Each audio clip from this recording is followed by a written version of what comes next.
السلام علیکم کتب استاد جی، امید ہے دونوں خیر ہو، سب کو اللہ جائز دلی مراد پوری فرمائے۔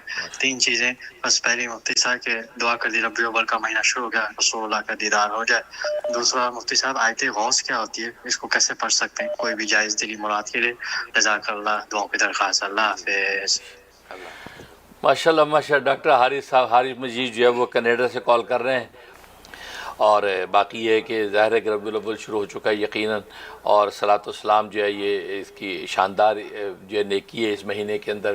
ظاہر ہے صلاۃ والسلام تو وہ کہتے ہیں 24 گھنٹے کی نیکی ہے، ہر لمحے کی نیکی ہے، لیکن خاص ایام ہوتے ہیں، خاص ایام کے اندر خاص کیفیات ہوتی ہیں۔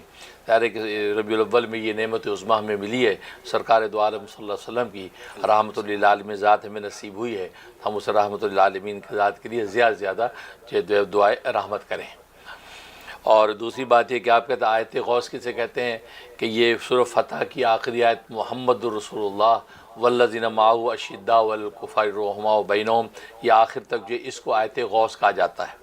تو آیت غوث کہتے ہیں اس کو عام کسی بھی معمول کے لیے کسی مقصد کے 10 مرتبہ پڑھا جاتا ہے، تو روزانہ ویسے 10 مرتبہ پڑھ لیا کریں، اور اس کے فضائل برکات اللہ سے مانگ لیا کریں، یا اگر کوئی اور خاص ایسا مقصد حاصل کرنا چاہتے ہیں، خاص طور پہ سامنے دشمن طاقتور ہے اور آپ کمزور ہیں، اس وقت یہ آیت بہت کام کرتی ہے، اور خاص جو ہے رسول اللہ صلی اللہ علیہ وسلم کے صدقے اور طفیل سے اللہ سے جب دعا کرتے ہیں تو اللہ تبارک و تعالیٰ مددگار ہو جاتے ہیں۔